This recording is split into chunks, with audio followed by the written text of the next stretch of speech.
He stood at the pinnacle of his world, a king in a glass tower, overlooking a city that bowed to his wealth. He had it all, a billion-dollar company, a name that commanded respect, and a beautiful wife carrying his first child. But in a single brutal moment, the gleam of ambition in his eyes turned to poison. He made a choice, trading his family for a bigger fortune, throwing his pregnant wife out into the cold, unforgiving night. He believed he was untouchable. He never imagined that her quiet, unassuming father was the one man on earth who could dismantle his entire empire with nothing more than a keyboard and a lifetime of silent promises. This is the story of how a titan of industry was brought to his knees not by a rival, but by a father's love, and forced to bow before the family he tried to destroy. Ethan Blackwood loved the view from his penthouse. It was a conqueror's view. From the 63rd floor, the city of Seattle sprawled below a tapestry of glittering lights and crawling traffic. Every pinprick of light representing a life he had in some small way surpassed. His company, Blackwood Capital, was a leviathan in the world of high-frequency trading, a machine of his own design that devoured market inefficiencies and spat out obscene profits. At 34, he was the self-made king of a digital empire, and his reflection in the floor-to-ceiling glass was that of a man who had never known failure. His wife, Clara, was the perfect complement to his steel-edged ambition. She was the soft grace to his hard angles, an artist whose gentle spirit seemed to soothe the frantic predatory energy that always thrummed just beneath his skin. They had met 3 years prior at a charity gala. He was there to network a shark in a tuxedo, and she was there because her latest painting had been donated for the auction. He'd been captivated not by her beauty alone, but by her utter lack of artifice. She didn't know who he was, and when he told her, she wasn't impressed by the money, but curious about the mind that built the machine. Their life was a meticulously curated dream. Dinners at Michelin-starred restaurants, spontaneous trips to Paris on the private jet, a home filled with priceless art and minimalist furniture. Yet for Clara, the penthouse sometimes felt less like a home and more like a beautiful, sterile museum. Ethan was often distant, his mind 1,000 miles away, lost in the cascading numbers and algorithms that were his true passion. She loved him deeply, but she loved the man she saw in rare, unguarded moments, the one who would watch old movies with her, his head in her lap, or the one who truly listened as she described the colors of a sunset. The news of her pregnancy was supposed to be the final, perfect piece of their life. When she told him, placing his hand on her still, flat stomach, she saw a flicker of something in his eyes she couldn't decipher. It wasn't the pure, unadulterated joy she had expected. It was more complex, like a master strategist recalculating variables on a battlefield. "A son?" He'd said, his voice a low hum. "A Blackwood heir, to carry on the name." It wasn't "our baby" or "I'm so happy." It was about legacy, about an asset. The coldness of it was a tiny splinter in her heart, one she tried desperately to ignore. The distance between them grew in the following months. Ethan was working on the biggest deal of his career, a hostile takeover of Sterling Industries, a much older, more established tech firm, run by the formidable Harrison Sterling. It was a brutal, bloody corporate war, and Ethan was consumed by it. He came home later, his eyes burning with a feverish intensity, the scent of coffee and ozone clinging to his clothes. Clara, now 4 months pregnant, and starting to show, tried to be the supportive wife. She made sure his favorite single malt was waiting. She ran him baths. She tried to talk to him about names for the baby, about turning one of the spare rooms into a nursery. "Not now, Clara." He'd snap his gaze, fixed on the multiple monitors in his home office. "This sterling deal is everything. Do you have any idea what this means?" She didn't, not really. She just knew it was taking her husband from her. The turning point came on a rainy Tuesday in October. Ethan came home early, which was unusual. He didn't look tired. He looked energized, electric. There was a cruel, triumphant smirk on his face she hadn't seen before. "I did it," he announced, shrugging off his $1,000 coat and tossing it onto a chair. "I broke him. Harrison Sterling is finished." "Ethan, that's good," she said, confused by his tone. "It's better than good. It's magnificent," he said, pouring himself a drink. He turned to her, and his eyes were cold, assessing. "Clara, we need to talk." The splinter in her heart twisted. "Okay," she said, her hand instinctively going to her belly. He took a long swallow of his drink before speaking. "The terms of the final acquisition are delicate. Harrison is a proud man. To make this work, to merge our companies and create a true global powerhouse, certain alliances must be made." "Alliances? What do you mean?"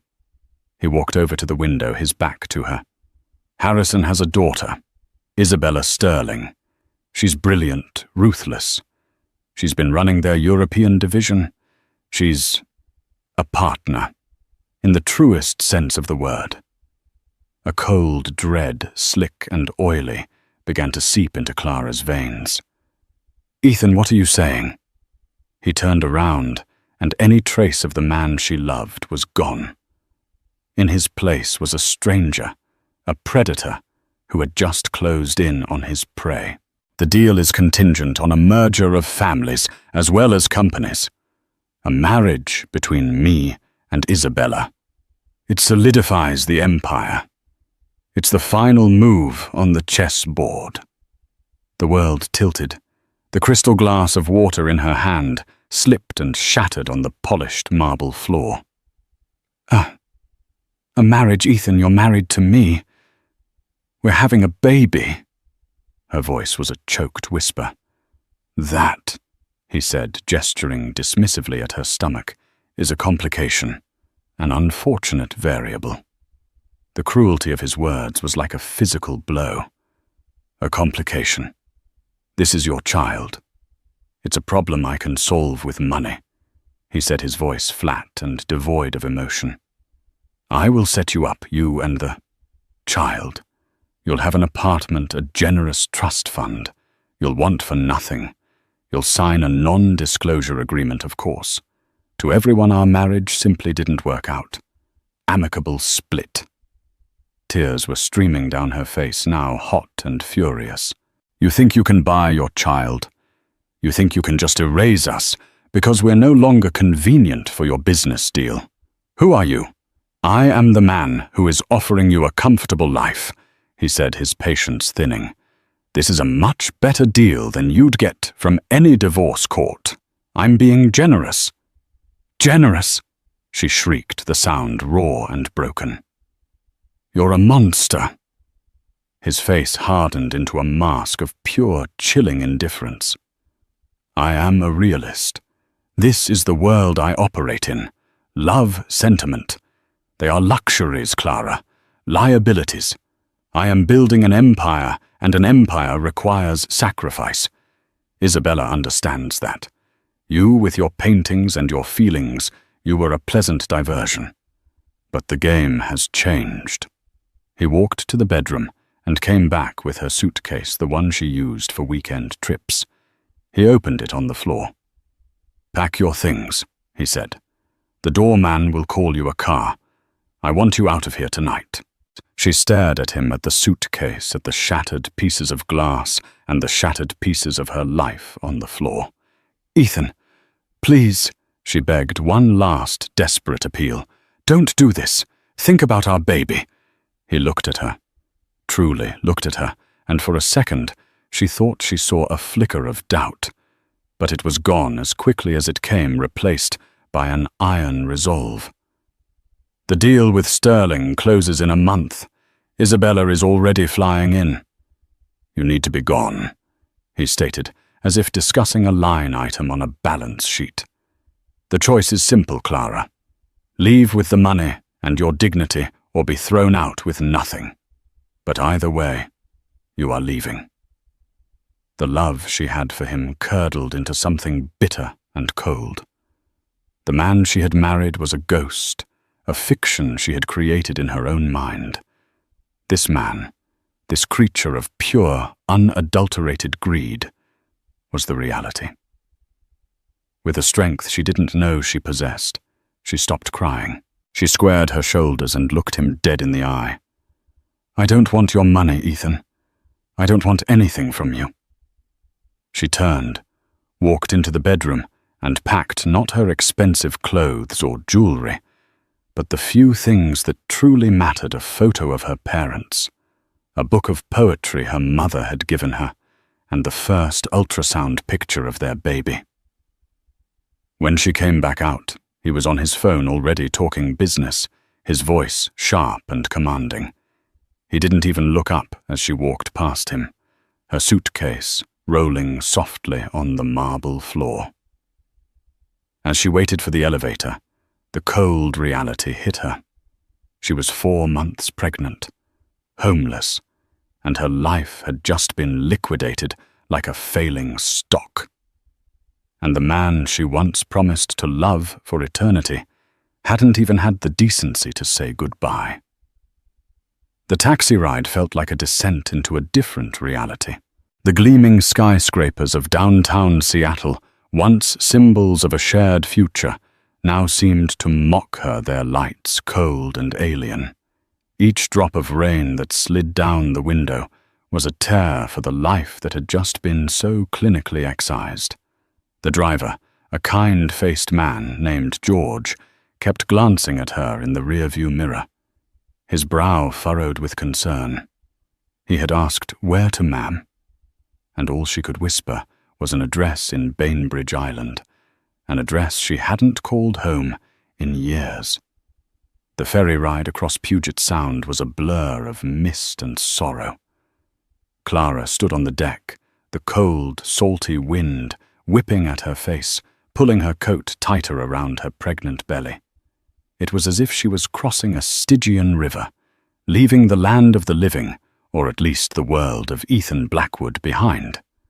She was heading home. Her parents, Robert and Mary Thompson, lived in a modest, cedar-shingled house nestled amongst pine trees overlooking the water. It was the house she grew up in, a place of warmth, worn wooden floors, and the constant smell of her mother's baking, and the faint, clean scent of her father's workshop. When the taxi pulled up the gravel driveway, the porch light was already on, casting a warm, welcoming glow. Her mother Mary must have been watching from the window. The front door flew open before Clara had even paid the driver. Mary Thompson was a woman whose kindness was etched into the lines around her eyes. She took one look at her daughter's pale, tear-streaked face and the single suitcase, and her expression shifted from confusion to a fierce, maternal understanding. "Oh, my baby," she whispered, wrapping Clara in a hug that smelled of cinnamon and home. Clara collapsed into her mother's arms, the carefully constructed dam of her composure finally breaking, and she sobbed long and raggedly. Inside, her father, Robert Thompson, was standing by the fireplace. He was a tall, quiet man, a retired software architect, whose gentle demeanor belied a mind of formidable intellect. He was a man of few words, but his presence was a bedrock. He took her suitcase from her hand, his large, calloused hand briefly squeezing hers. It was all the comfort he needed to offer. She knew he was there. Over hot tea and toast that Clara couldn't eat, she told them everything. The words tumbled out in a broken, agonizing stream, The sterling deal, Isabella. The cold, transactional way Ethan had dismissed her and their unborn child. She spoke of the ultimatum, the suitcase, the utter finality in his eyes. Mary listened, her face a mask of grief and fury, tears welling in her own eyes. Robert, however, was unnervingly still. He sat in his old leather armchair, his hands steepled under his chin, his gaze fixed on the dancing flames in the hearth. He didn't interrupt. He didn't flinch. He just listened, absorbing every single painful detail. The silence from him was more profound than any shout could have been. When Clara finished, her voice raw and hoarse, Mary was the first to speak. That monster. I will call a lawyer first thing in the morning. We will fight him. He will not get away with this. Clara shook her head, feeling utterly defeated. What's the point, Mum? He has a team of the best lawyers in the country. He'll bury us in legal fees. He said he would. He'll paint me as a gold digger and drag my name through the mud. I can't. Robert finally moved. He leaned forward, his elbows on his knees, and his eyes, when they met Clara's, were not filled with pity but with a calm, analytical fire. Did he threaten you? He asked, his voice low and even. Not physically, Clara said. He just made it clear. I was an obstacle to be removed, that I should take the money and disappear quietly for my own good. And you have this in writing, any emails, texts? No, she whispered. He was too smart for that. It was all in person, in our home. Robert nodded slowly, his mind clearly working, processing the information like lines of code. He looked at her belly, then back at her face. You are safe here, he said. It wasn't a platitude. It was a statement of absolute fact. You and your child will have everything you need. This is your home. You will not worry about money. You will not worry about Ethan Blackwood. Later that night, tucked into her childhood bed, the familiar scent of lavender from her mother's garden drifting through the window, Clara felt a fragile sense of safety. But beneath it, a current of fear still ran deep. Ethan wasn't just a man. He was a force of nature in his world. He crushed his enemies. What was to stop him from crushing her just to be thorough? She drifted into a troubled sleep and woke hours later thirsty. As she padded down the hallway, she saw a light on in her father's study. The door was slightly ajar. Peeking in, she saw him sitting in front of a complex multi-monitor computer setup, a system far more advanced than anything a typical retiree would own. The screen was filled with flowing lines of code market data streams and complex network architecture diagrams. He wasn't looking at family photos or reading the news. He was working.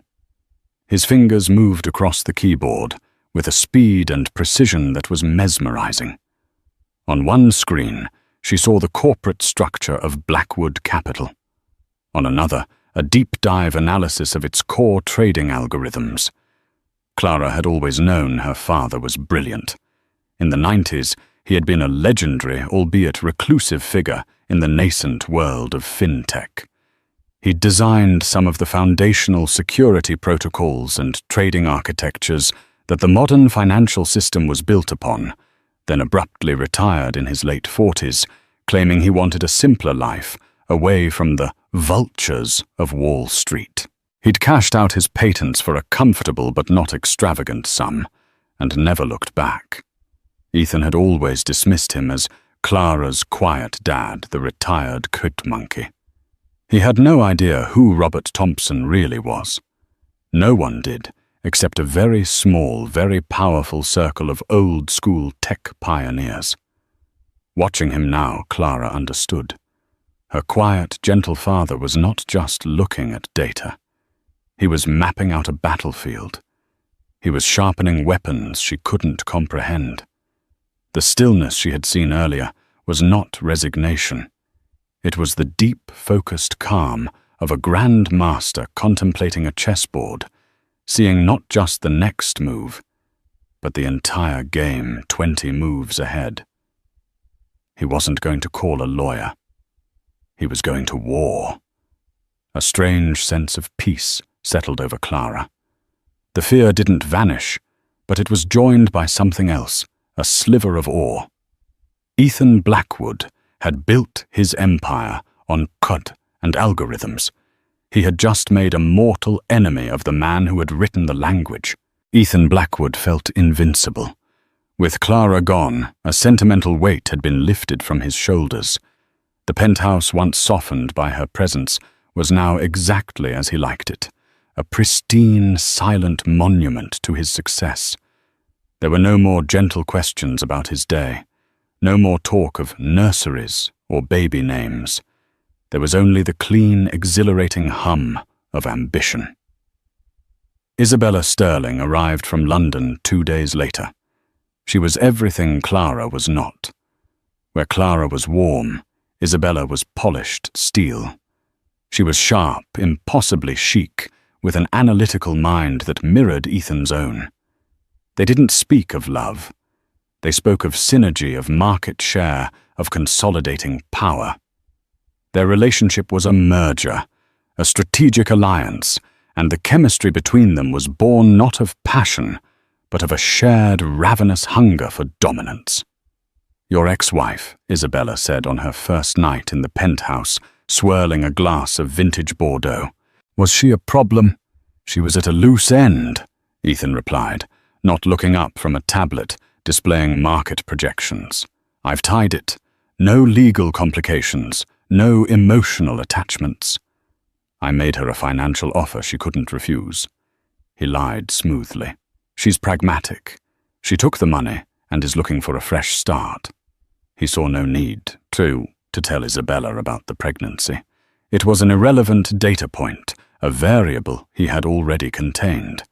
To mention it would be to show weakness, a crack in his perfect, calculated facade. Their days became a whirlwind of meetings with lawyers, bankers, and PR firms.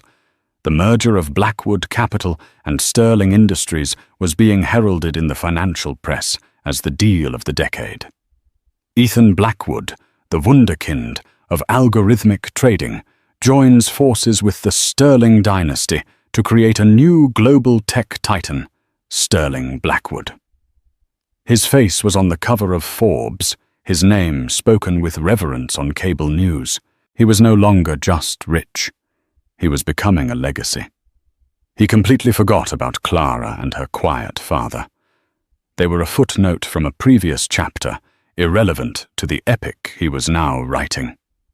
He'd had his assistant David wire a one-time severance of $500,000 to Clara's old bank account, an account he assumed she'd empty immediately. When the wire was returned a week later, marked refused, he felt a flicker of annoyance, not concern. "Stubborn," he muttered to David. "Fine, her loss. Let her see what it's like in the real world without my safety net." David Hayes, a young, fiercely intelligent analyst who had been with Ethan from the beginning, looked uneasy. "Sir, are you sure about this, I mean?" Her family is a retired programmer from some island," Ethan scoffed. "What are they going to do?" "Send me a strongly worded email. Focus on the Sterling integration." David, that's all that matters. But David, who had always admired Clara's kindness, felt a knot of unease tighten in his stomach. He had seen the returned wire transfer. It wasn't just a refusal. It was a statement. Meanwhile, on Bainbridge Island, Robert Thompson was not writing emails. He was activating a network not of lawyers, but of legends. His first call was to a man named Julian Ghost Vance, a cybersecurity savant living in a remote cabin in Utah. Julian owed his entire career to Robert, who had mentored him as a teenager and kept him out of federal prison. "Robert," Julian's voice crackled over the encrypted line. "It's been a decade. I thought you'd fallen off the earth." "I need a ghost in a machine, Julian," Robert said, his voice calm and steady. "A very specific machine. Blackwood Capital. Blackwood, the HFT Golden Boy. That place is a fortress. Their security architecture is top of the line." "I know," Robert said. "I designed the core principles it's based on 20 years ago, and I know the flaws I never bothered to publish."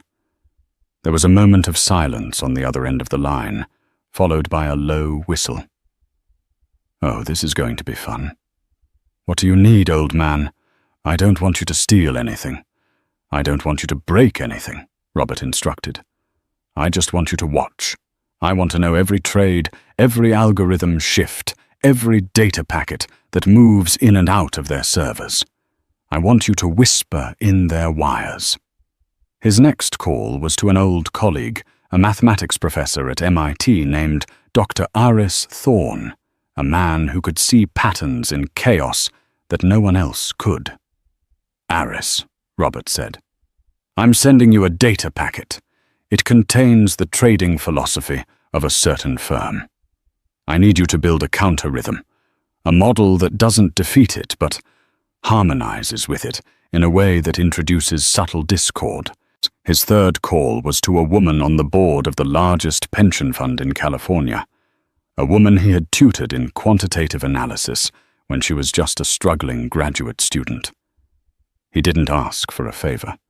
He simply advised her as an old friend to review the risk profile of her fund's exposure to newer aggressive HFT firms, particularly those with a single point of leadership. He was not gathering an army to lay siege to Ethan's castle. He was gathering termites, a quiet, invisible force that would chew away at the foundations until the entire gleaming structure was ready to collapse at the slightest push.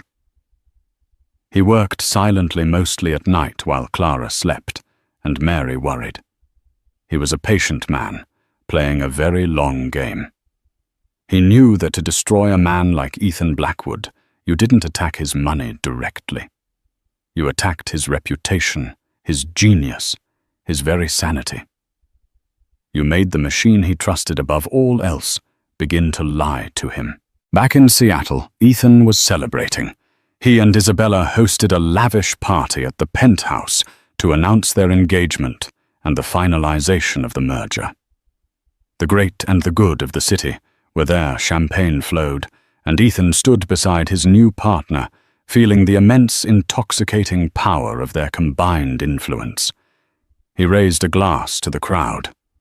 "To the future," he declared, his voice ringing with triumph. "To Sterling Blackwood, an empire built not on bricks and mortar, but on speed, intelligence, and a relentless vision." As the guests applauded, his phone buzzed. It was a priority alert from his head of operations. He glanced at it, a slight frown touching his lips. Subject: minor algorithmic drift, Alpha 7. Message seeing fractional percentage underperformance on the A7 algo. Probably market noise. Monitoring. Ethan dismissed it with a flick of his thumb. Market noise. An irrelevant data point. He put the phone back in his pocket and smiled at Isabella, oblivious to the fact that the first termite had just taken its first bite. The first week after the party, the minor algorithmic drift was just that, a whisper in the data streams. Ethan's lead quant, a jittery genius named Ben, assured him it was statistical noise. "The markets are volatile post-merger announcement, Ethan. It's just the system recalibrating. It'll smooth out." Ethan accepted the explanation. His Alpha 7 algorithm was his masterpiece, a complex piece of code that analyzed microsecond market fluctuations to execute thousands of trades per second. It had never failed him. The idea that it could be flawed was tantamount to questioning a law of physics. But the drift didn't smooth out. By the end of the second week, the fractional underperformance had become a consistent, albeit tiny, loss. It was like a slow leak in the engine of a Formula One car, not enough to stop it, but just enough to lose the race by a millisecond. In the world of high-frequency trading, a millisecond was an eternity. "Run a full diagnostic," Ethan commanded, his voice tight with irritation. "Strip the code down to its foundation and rebuild it. I want a report by morning." Ben and his team worked for 36 hours straight, fueled by caffeine and fear. The report landed on Ethan's desk with a thud. "We can't find anything," Ben said, his face pale, dark circles under his eyes. "The code is perfect. The hardware is running at peak efficiency. There are no bugs, no breaches, no intrusions. On paper, it should be performing 5% better than it is." "That's not possible," Ethan snapped, throwing the report onto his desk. "Machines don't lie. Find it." This was Robert Thompson's first move, executed by Dr. Aris Thorne. The counter-rhythm wasn't an attack. It was a subtle form of financial aikido. It introduced a series of infinitesimally small, perfectly legal trades into the market that mimicked the behavior of Alpha 7, but were designed to resolve a fraction of a microsecond earlier. It was like a shadow that arrived just before the person casting it. The result was that Alpha 7 was constantly arriving a moment too late, buying a fraction of a cent too high, selling a fraction too low. The losses were tiny on each trade, but multiplied by millions of trades a day, they began to add up. It was an elegant, undetectable drain on Blackwood Capital's lifeblood. Ethan grew obsessed. He started spending his nights in the office, staring at walls of cascading data, trying to spot the ghost in his machine. He became irritable and paranoid, his temper flaring at the slightest provocation. "Perhaps you're too close to it," Isabella suggested coolly one evening, as he ignored the gourmet meal she'd had catered. "You've been focused on this merger. Maybe you should let your team handle it." "My team can't see what I see," he retorted, his eyes never leaving the screen. "They're builders. I'm an architect. Something is wrong with the foundation." Then the second cut came. This one was executed by Julian "Ghost" Vance. Following Robert's instructions, Julian didn't hack the system. Instead, he exploited a long-forgotten backdoor in the server's firmware, a backdoor Robert himself had built 2 decades earlier for diagnostic purposes. He didn't steal data. He did something far more insidious. He slightly, almost imperceptibly, desynchronized the timestamps on a single random data server for a few nanoseconds every hour. The result was chaos masquerading as normalcy. A trade that was executed at 10:01 a.m. might be recorded as 10:04 a.m. To a human, it was meaningless. To a high-frequency trading algorithm that lived and died in the world of nanoseconds, it was catastrophic. It made the data untrustworthy. The system began to second-guess itself, creating micro-hesitations that led to missed opportunities. Ethan's profits, once a mighty river, were now a stream, and the stream was dwindling. He started lashing out, accusing his own people of incompetence or, worse, sabotage. "Someone in this room is leaking information," he roared during one tense board meeting, his eyes scanning the faces of his most trusted lieutenants. "Our strategies are being front-run. There is no other explanation." The paranoia began to infect the company culture. The collaborative energy that had fueled their rise was replaced by suspicion and fear. David Hayes watched his boss, the man he had once idolized, transform into a tyrant, haunted by a phantom he couldn't see. The third cut was the most subtle and perhaps the most brilliant. Robert, using a pseudonym, wrote a highly technical white paper titled Quantum Entanglement and Systemic Risk in Latency Arbitrage Models. It was a dense academic paper that he seeded onto obscure forums and university servers frequented by top-level quants and financial analysts. The paper didn't mention Blackwood Capital by name. It simply posited a theoretical vulnerability in the exact type of proprietary architecture Ethan used. It argued that such systems, in their relentless pursuit of speed, had created a structural fragility so profound that a minor, almost random external event, a solar flare, a specific sequence of market trades, could trigger a cascading failure.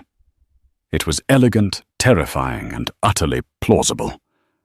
The paper began to circulate, passed from one analyst to another like a forbidden text. It became a whisper on trading floors and in the research departments of major banks. Have you read the Quantum Entanglement paper? No one knew who wrote it, but its logic was impeccable. The woman on the pension fund's board, Robert's former student, read the paper. She saw the connection between the theoretical risk it described and the aggressive strategy of Blackwood Capital. At their next quarterly review meeting, she raised a concern. "I'm flagging Sterling Blackwood for a risk assessment," she announced. "Their performance has been erratic post-merger, and there is a theoretical framework suggesting their entire model could be a house of cards. I recommend we reduce our exposure until we have more clarity." The pension fund was one of Ethan's largest institutional investors. Their decision to publicly announce a risk assessment was not a withdrawal. It was a red flag, a signal to the entire market that something might be deeply wrong at the heart of Ethan Blackwood's empire. The whispers were becoming a conversation. The tiny cuts were beginning to bleed in earnest. Ethan, lost in his own fortress of code, was so busy looking for a single enemy soldier that he failed to realize the very ground beneath his feet was being systematically hollowed out. He felt the tremors, but he couldn't find the source of the earthquake. His confidence, once his greatest asset, was curdling into a fatal arrogance. He believed he was smarter than the market, smarter than any problem. He never once considered that the problem might be smarter than him. The pension fund's announcement was the first domino. In the fragile ecosystem of high finance, perception is reality. The news of a major risk assessment on Sterling Blackwood hit the financial wires like a shock wave. Ethan, who had always meticulously controlled his public image, was suddenly on the defensive.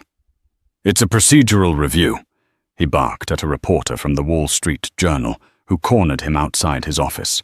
"Our fundamentals are stronger than ever. This is nothing more than market jitters from our competitors who are terrified of our new scale." He projected confidence, but behind the scenes panic was beginning to set in. The jitters were real. Other institutional investors, spooked by the pension fund's move, and the circulating white paper, started making calls.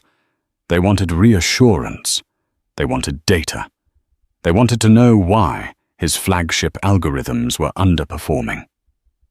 Ethan and Isabella worked around the clock trying to calm their investors, but it was like trying to patch 100 leaks in a dam at once. For every investor they placated, 2 more would call, their voices laced with a new sharp edge of doubt. This was the moment Robert Thompson had been waiting for. The foundation was gone. It was time to push. From his quiet study on Bainbridge Island, he made one more call this time to a respected financial journalist he knew from his old life, a man who valued integrity above all else. "I'm sending you a package, Mark," Robert said. "No names, no sources, but the data inside is verified. It's a technical analysis of the trading architecture at a certain high-profile firm. It confirms with hard data the theoretical vulnerabilities outlined in a recent academic paper." The package was a masterwork of anonymous data dropping. It contained logs subtly altered by Julian, to be untraceable yet accurate in their implication, showing the nanosecond timestamp discrepancies.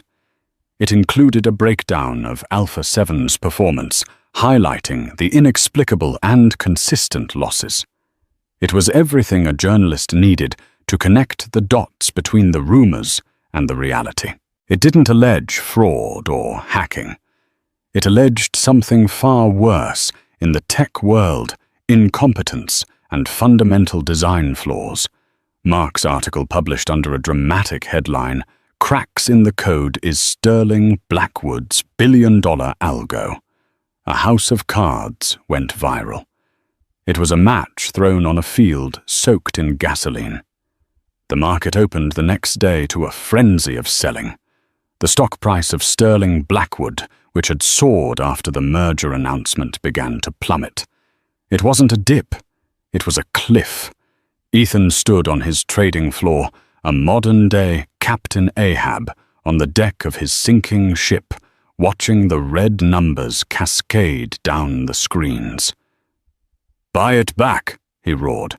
"Initiate the share buyback program. Stabilize the price." They started pouring hundreds of millions of dollars into buying their own stock, trying to signal strength to the market. But it was like throwing buckets of water against a tsunami. The sell-off was too powerful, fueled by fear and the damning precision of the article. Then came the margin calls. Ethan had leveraged a significant portion of his personal and corporate assets to finance the hostile takeover of Sterling Industries. The banks that had loaned him the money had done so based on the valuation of his company. With the stock price in freefall, the value of his collateral was evaporating. The first call came from Deutsche Bank. "Mr. Blackwood, your loan-to-value ratio is breached.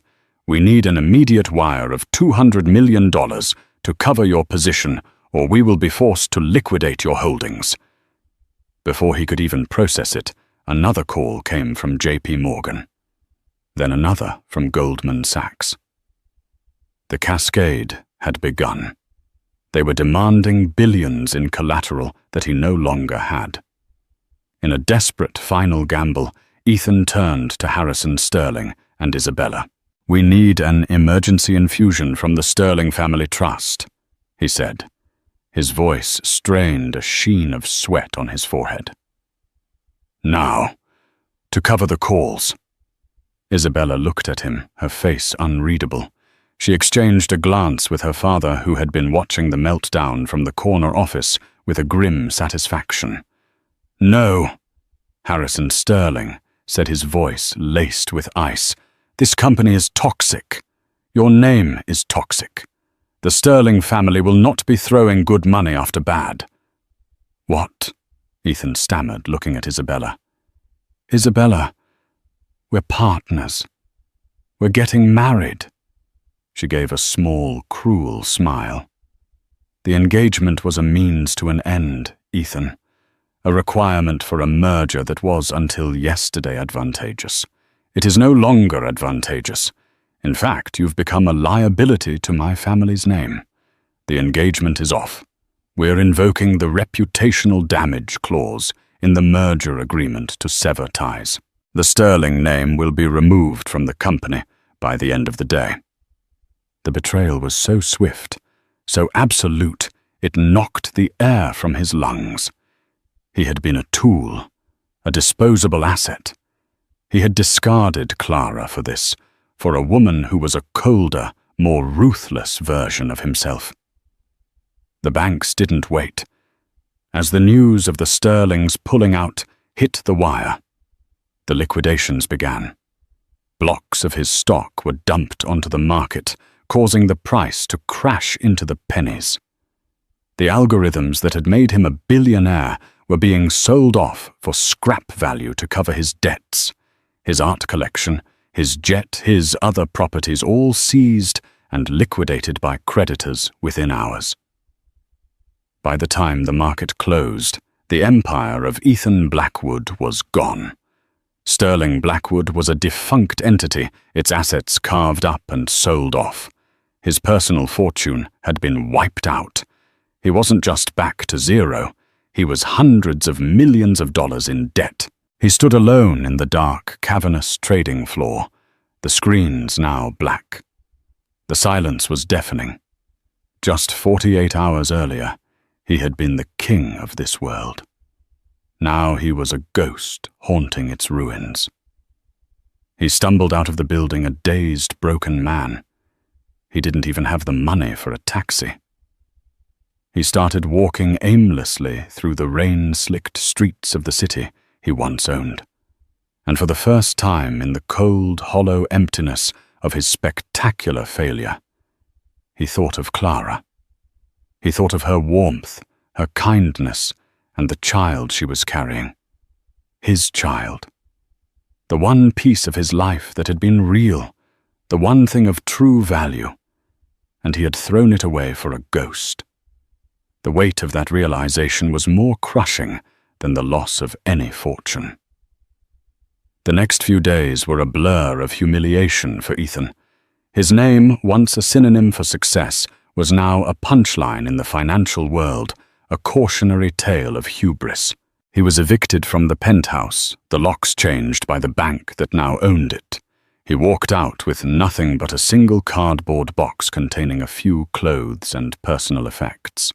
His friends, the ones who had flocked to his parties and slapped him on the back, no longer answered his calls. He was a pariah. He ended up in a cheap run-down motel by the airport, the kind of place where the carpets were stained and the air smelled of stale smoke and despair. For 2 days, he didn't leave the room.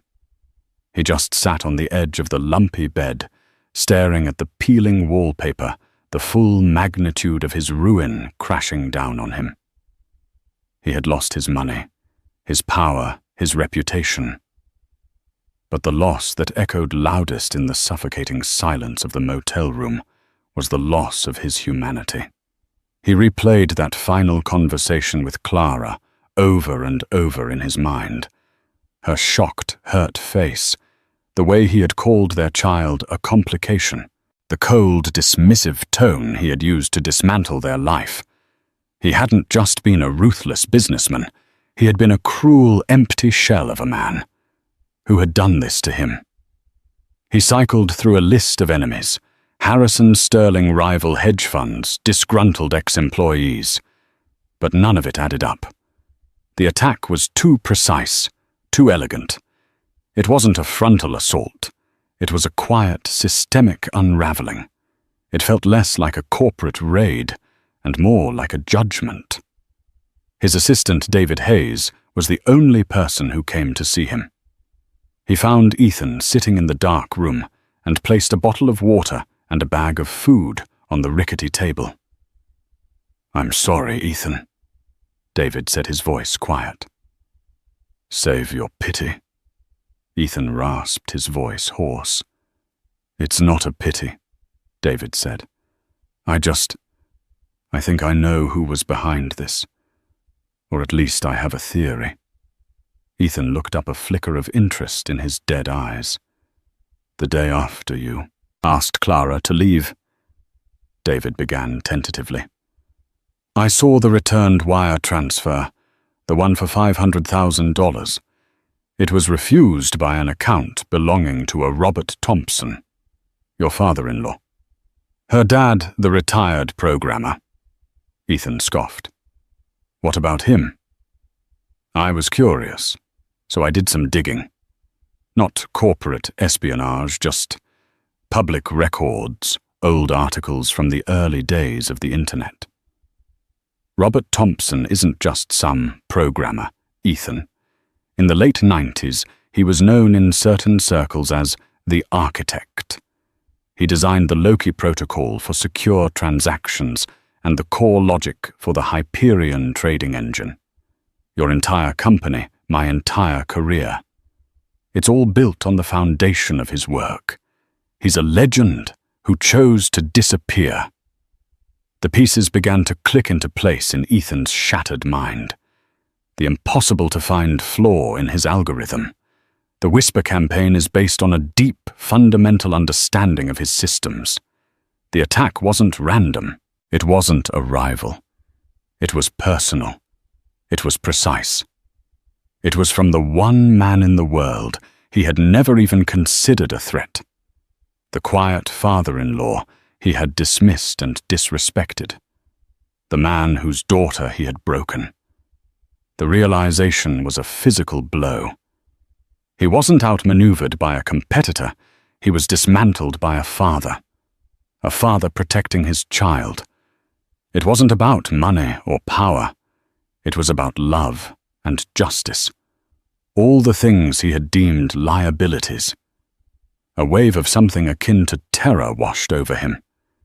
He had picked a fight with a god of his own digital universe, and he had never even seen him. The sheer awesome power of Robert Thompson's quiet fury was terrifying. But beneath the terror was something else, a sliver of profound, gut-wrenching clarity. He deserved this. He had earned every moment of this agonizing downfall. He thought of Clara safe in her childhood home, protected by this quiet, brilliant giant of a man. He had thrown her out, believing he was casting her into the wilderness. In reality, he had sent her back to the safest fortress in the world. He looked at David. "Where is she?" David hesitated. "I'm not sure I should." "Please, David." Ethan's voice cracked, the arrogance finally completely gone. "I don't want to hurt her. I need to see her." David, seeing the genuine brokenness in his former boss's eyes, sighed. "She's not at her parents' house. Not primarily. I heard from a friend who knows her family that she's been volunteering. Something about helping people who are less fortunate. There's a community outreach center in the Beacon Hill neighborhood. The New Beginnings Center. She's there most days." Ethan nodded slowly. The irony was almost poetic. While he was losing his soulless empire, she was rebuilding her life by helping others. He knew what he had to do. It wasn't about getting his fortune back. It wasn't about asking for forgiveness, because he knew he didn't deserve it. It was about acknowledging the truth of what he had done to the person he had wronged most grievously. It was about facing the wreckage he had made not of his company, but of his own soul. He thanked David, took a long shower, and put on the last clean shirt he owned. For the first time in his life, Ethan Blackwood was going to face a consequence he couldn't buy his way out of. He was going to face his wife. The New Beginnings Community Center was a humble brick building a world away from the gleaming steel and glass towers Ethan had once inhabited. The sound of children playing echoed from a small yard, and the smell of soup drifted from an open window. It was a place of real, tangible human connection, everything his former life had lacked. He saw her through the window before he went in. Clara, now visibly pregnant, was sitting at a table patiently helping a young girl with her homework. She looked serene. There was a quiet strength in her face he had never seen before. The ordeal hadn't broken her. It had forged her. She was wearing a simple dress, her hair was tied back, and she was in that moment more beautiful than he had ever seen her in a designer gown. His heart pounded in his chest. Every instinct screamed at him to run, to hide from the shame that was threatening to consume him. But he forced his feet to move, to push open the door and step inside. The warmth of the center was a stark contrast to the cold rain outside. A few people looked up as he entered his expensive, though now slightly disheveled suit, marking him as an outsider. Clara's head lifted, and her eyes met across the room. The laughter and chatter in the room seemed to fade away. For a moment she just stared at him. There was no hatred in her eyes, no anger, There was a deep, profound sadness, and something else, pity, that more than anything broke him. She excused herself from the table and walked toward him, her hand resting protectively on her swollen belly. She stopped a few feet away, creating a space between them that felt like a chasm. "Ethan," she said, her voice calm and even. "What are you doing here?" He opened his mouth to speak, but the words caught in his throat. All the clever speeches, the boardroom negotiations, the commanding orders, all of it was gone. He was left with nothing but the raw, ugly truth of who he was. So he did the only thing that felt right, the only thing that could possibly convey the depth of his shame and the totality of his defeat. In the middle of the crowded community center, Ethan Blackwood, the former titan of industry, sank to his knees. He bowed his head low, his forehead nearly touching the scuffed linoleum floor. It was not a gesture of supplication or a plea for forgiveness. It was an act of complete and total surrender, an acknowledgement of his monstrous crime against her and their child. A gasp went through the room. Clara stood silent, watching the man who had thrown her out, now kneeling at her feet. "Get up, Ethan," she said, softly, but her voice held a new authority. He slowly, painfully rose to his feet, his eyes fixed on the floor, unable to meet her gaze. "I didn't come here to ask you to forgive me, Clara," he said, his voice a raw whisper. "There are no words, no apologies that could ever be enough. I came here to tell you that I finally understand.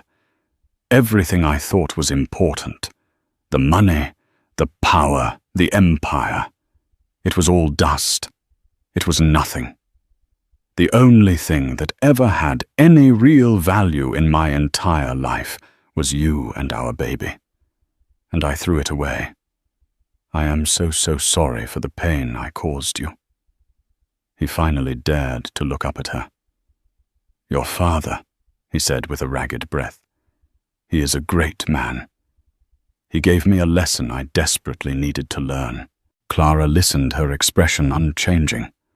She had imagined this moment in her darkest hours, fantasized about screaming at him, about making him feel a fraction of the pain he had inflicted on her. But seeing him now, a hollowed-out, broken man, she felt no desire for revenge. She only felt a sad, quiet finality. "I accept your apology, Ethan," she said, and he felt a flicker of hope. But she continued, "I accept it, not for you, but for me, and for our child. We deserve to live without the weight of that hatred. But that doesn't mean there is a path back for us. You didn't just break my heart. You showed me who you truly are. I can't ever unsee that." She took a step back, reinforcing the distance between them. "I'm going to have this baby. I'm going to raise our son, and I'm going to teach him to be everything you were not: kind, compassionate, and a man of integrity. A man like his grandfather." The words were not delivered with malice, but with a simple, devastating clarity.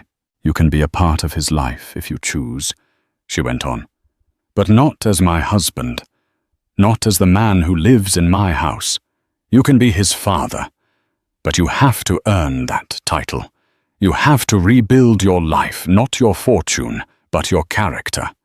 You have to become a man that our son can one day look up to. That is your only way forward." With that, she turned and walked back to the little girl who was waiting for her, leaving Ethan standing alone in the center of the room. He watched her go, the finality of her words settling into his bones. It wasn't the ending he had wanted, but it was the one he deserved. There would be no magical reconciliation, no wiping the slate clean. There was only a long, arduous road ahead, a chance not to reclaim his lost glory, but to build a new life from the ashes, a life of meaning and perhaps one day redemption. He turned and walked out of the community center, back into the rain. He had lost his fortune overnight. He had bowed before the woman he had wronged, and in doing so, he had taken the first painful step on the bridge of humility, leaving the monster he had been behind, with a long and uncertain journey toward the man he hoped he could one day become. The story of Ethan Blackwood isn't just about a man losing his fortune. It's a powerful reminder that true wealth is not measured in stock prices or bank accounts. It's measured in integrity, in love, and in the promises we keep to the people who trust us. He had an empire at his fingertips, but was poorer than he could ever imagine. In the end, it took losing everything for him to find the slightest chance at gaining something real, a chance at redemption. Clara's journey shows us the incredible power of quiet strength and the unbreakable bond of family. It reminds us that you don't need an army to fight a monster. Sometimes all you need is a father's unwavering love and the courage to stand on your own. What would you have done in Clara's place? Do you believe a man like Ethan can truly change? Let us know your thoughts in the comments below. If this story moved you and served as a powerful lesson, please give this video a thumbs up, share it with someone who needs to hear it, and subscribe to our channel for more real-life dramas.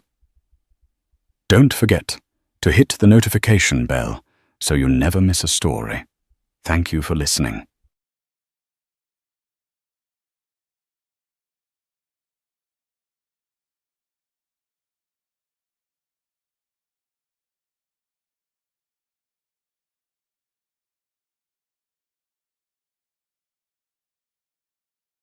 The crisp, metallic click of the solid gold lighter was the only sound in the cavernous penthouse office.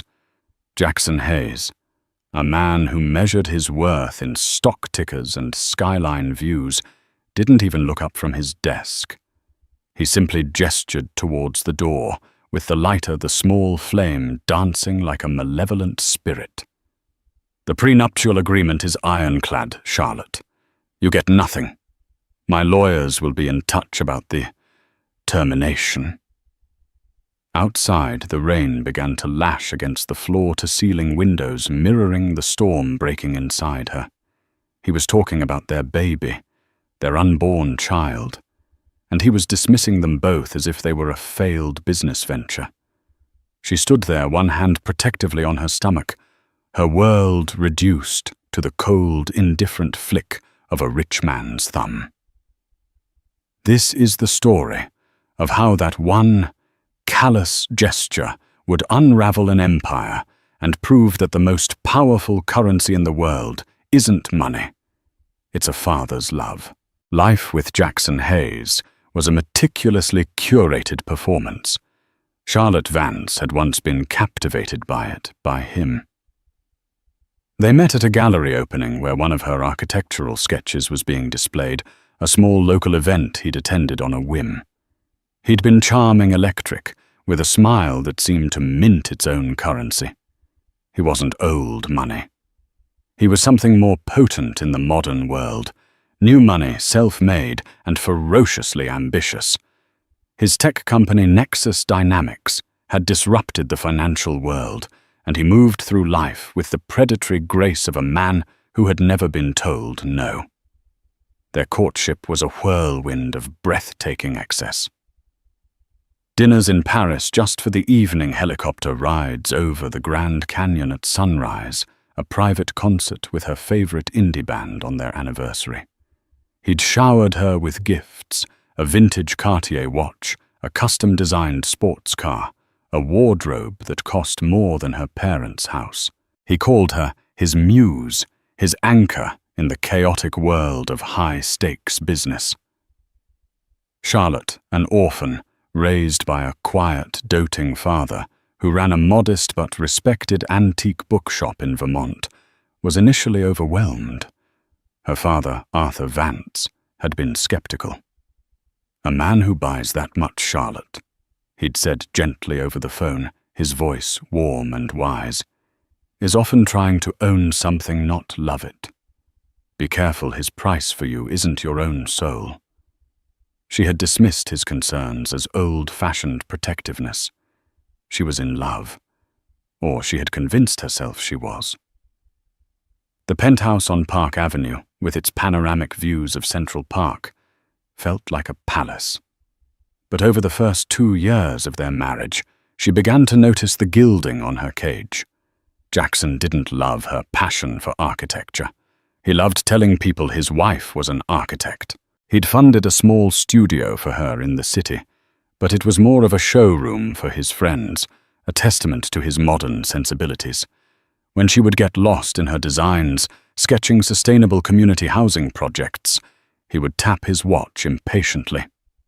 "Ellie, darling, the Bainbridges are expecting us. We can't be late. Your hobby can wait." Her friends, the ones from her life before Jackson, slowly faded away. They were too normal, too unambitious for Jackson's circle of venture capitalists and socialites. Her new friends were women with surgically perfected faces and eyes that held the cold, transactional gleam of a stock exchange floor. They didn't discuss books or art. They discussed asset allocation and the best tax havens. The loneliness was a quiet, creeping thing. It found her in the echoing silence of the 10,000-square-foot penthouse when Jackson was on yet another business trip to Singapore or Dubai. She would stand by the vast windows, looking down at the city lights, feeling utterly disconnected from the vibrant life teeming below. Then the miracle happened. A small, fluttering hope that started as a whisper in her soul. After months of trying, she was pregnant. She imagined Jackson's reaction, picturing a crack in his perfect, polished veneer. She imagined him dropping to his knees, pressing his ear to her stomach, his voice thick with an emotion that wasn't tied to a stock price or a successful merger. She planned the reveal perfectly. A quiet evening at home, a tiny pair of designer baby shoes in a gift box on his pillow. He came home late, smelling of expensive whiskey and someone else's perfume. He was agitated, pacing the marble floor, barking into his phone about a hostile takeover bid from a rival firm led by the notoriously ruthless Sienna Davenport. "Jackson," she began softly, her heart thumping against her ribs. "Not now, Charlotte," he snapped, not looking at her. "I'm on the verge of the biggest deal of my life. This Davenport woman is a shark. I need total focus." "But this is important," she insisted, holding out the small box. He sighed, an exaggerated theatrical sound of pure annoyance. He snatched the box from her hand and ripped it open. He stared at the tiny white sneakers for a long, silent moment. Charlotte held her breath, waiting for the joy, the surprise, the love. Instead, a chilling coldness crept into his eyes. It was a look she had seen him give a subordinate who had failed him once just before he'd fired him on the spot. "You've got to be kidding me," he said, his voice dangerously low. He tossed the box onto the bed as if it were contaminated. "A baby. Now, do you have any idea what this means?" "It means we're going to be a family," she whispered, a knot of dread tightening in her stomach. "It means a distraction," he corrected, his voice rising. "It means crying and sleepless nights and a complete derailment of our lives. I'm about to close a 9-figure deal, Charlotte. Our image is one of power, of sleek, unencumbered success. A screaming infant doesn't fit the brand." The cruelty of his words struck her like a physical blow. "The brand Jackson. This is our child." "It's a liability," he spat. "A biological complication. You need to fix this. There are clinics, discreet ones. I'll have my assistant arrange everything." Charlotte stared at him, the man she thought she knew dissolving before her eyes, replaced by a monster clad in a bespoke suit. The love she thought they shared was just another one of his assets, and it was about to be liquidated. The days that followed were a masterclass in psychological warfare. The warmth vanished from their home, replaced by a frigid, oppressive silence. Jackson treated her like a ghost, his eyes sliding past her, as if she were a piece of furniture he no longer liked. The casual touches, the morning kisses, the shared laughter over breakfast, all gone. He moved into one of the guest suites at the far end of the penthouse, the distance a physical manifestation of the chasm that had opened between them. He began to apply pressure, not with overt threats, but with a series of cold, calculated maneuvers. He'd leave brochures for exclusive restorative clinics in Switzerland on her nightstand. He'd talk loudly on the phone with his lawyers in her presence, using phrases like unforeseen domestic complications and protecting primary assets.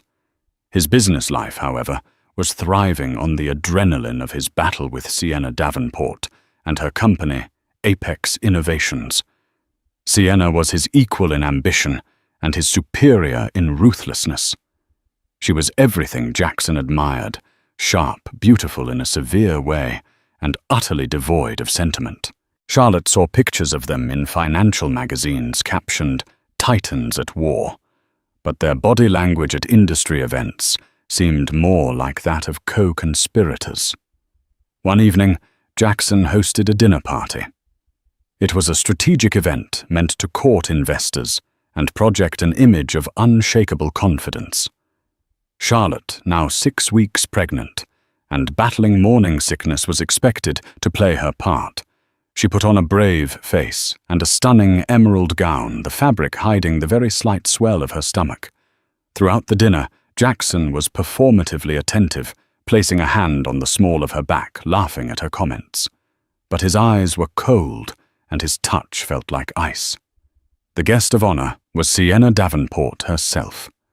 It was a bold power move on Jackson's part, inviting his chief rival into his home. Sienna was magnetic. She commanded the room with her sharp intellect and even sharper wit. She engaged Charlotte in conversation, her gaze analytical, missing nothing. "Jackson tells me you're an architect," Sienna said, swirling a glass of red wine. "That must be quaint, designing little houses while he designs the future of global finance." "I focus on sustainable community projects," Charlotte replied, her voice steady. "I believe a home should be more than an asset." Sienna smiled, a thin, predatory curve of her lips. "A noble sentiment. But sentiment doesn't fund progress or win wars." She looked from Charlotte's flat stomach pointedly up to her eyes, a silent, knowing challenge. In that moment, Charlotte knew that Sienna was not just a business rival. She was the future Jackson wanted, a future without the complication Charlotte was carrying. After the guests had left, the facade shattered. "You were staring at her all night," Charlotte said, the accusation hanging in the air. "I was studying my competition," Jackson retorted, loosening his tie. "Something you wouldn't understand. Sienna gets it. She understands that sacrifice is necessary for greatness." "And our baby is the sacrifice?" Charlotte's voice trembled. Jackson's face hardened into a mask of cruel resolve. "I spoke to my team. The optics are a disaster.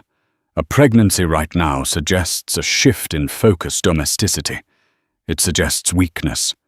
Davenport will use it against me. The board will get nervous. This isn't about the board, Jackson.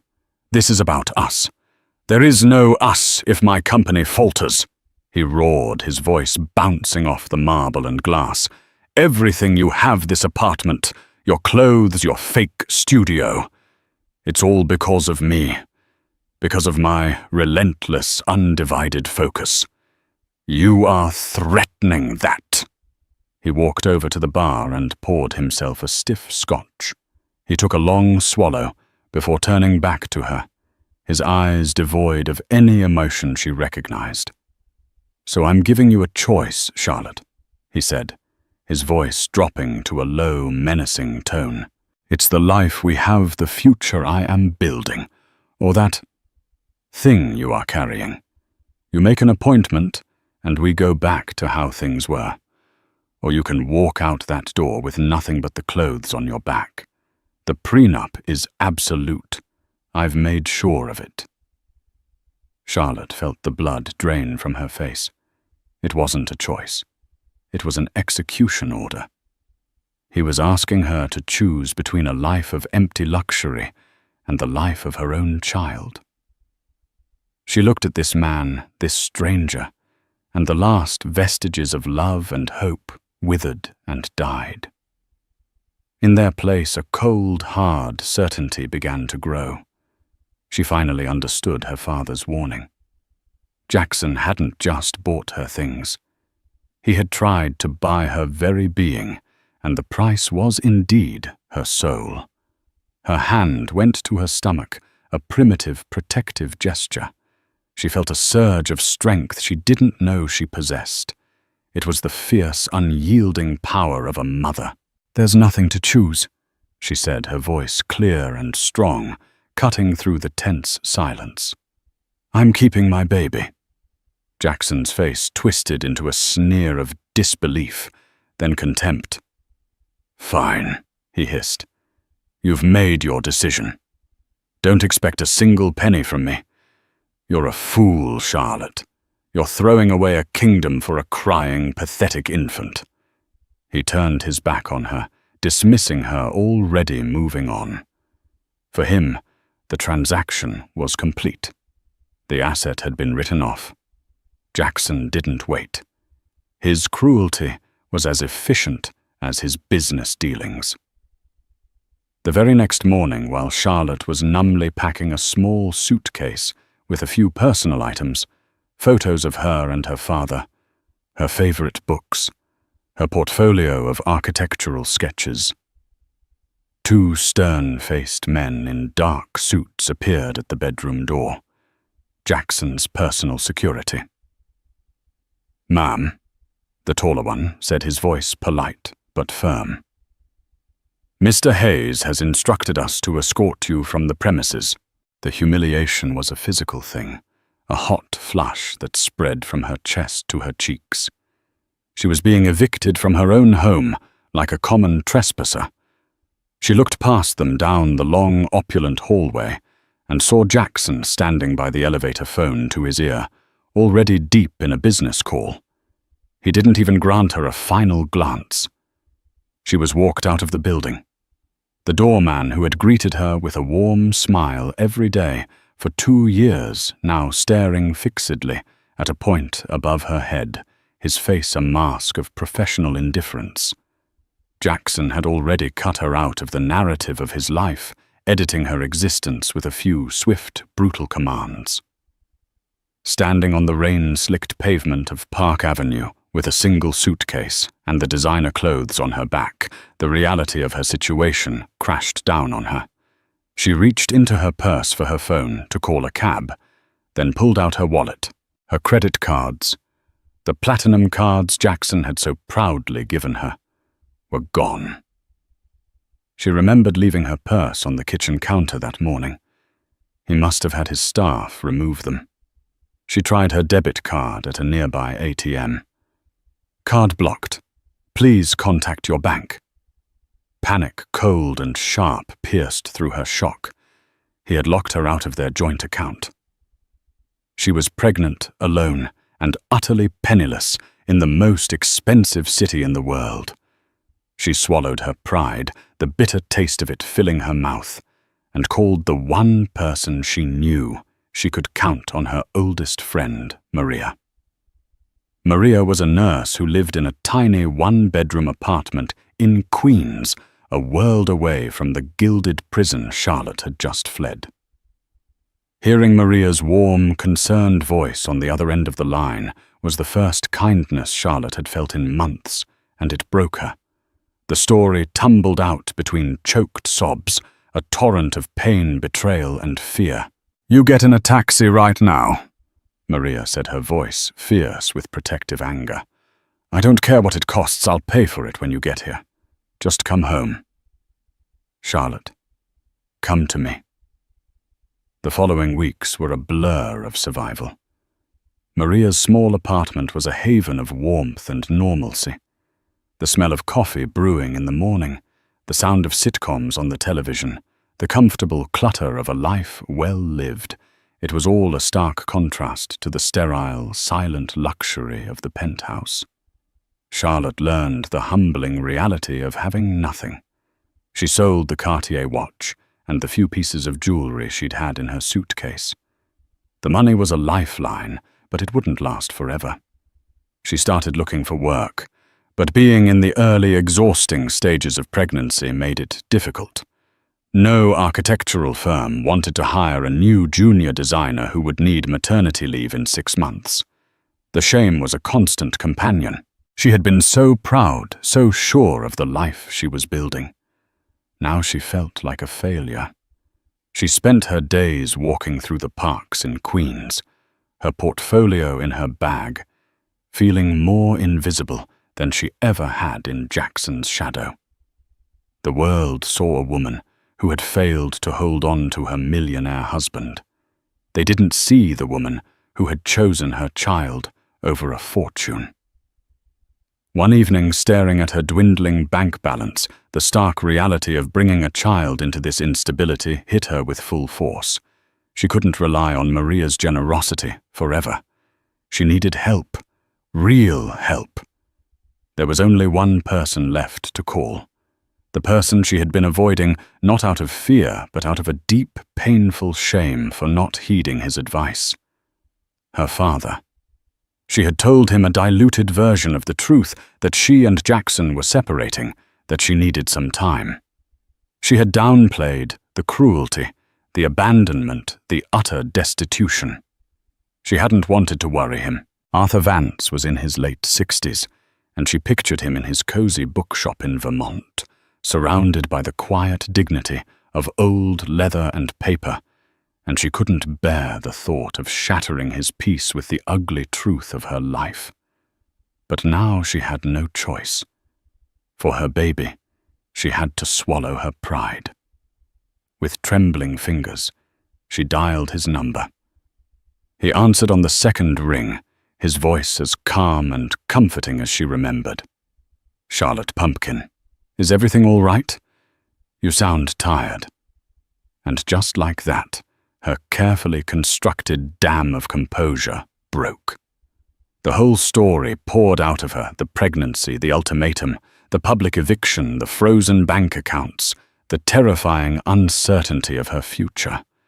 She cried deep, gut-wrenching sobs of a daughter who had finally come home, if only by phone. She expected him to be angry, to shout, to say, "I told you so." Instead, he listened patiently, the silence on his end of the line, profound and heavy. When she finally finished her voice, a raw whisper, there was a long pause. "Is that his full name?" Arthur asked, his voice different now. It was unnervingly calm, stripped of all warmth, and replaced by something that sounded like polished steel. "Jackson Hayes, CEO of Nexus Dynamics." "Yes, Daddy," she whispered, "and he is based in New York." "The company is publicly traded on the NASDAQ." "Yes. Why?" Another pause, this one shorter, more decisive.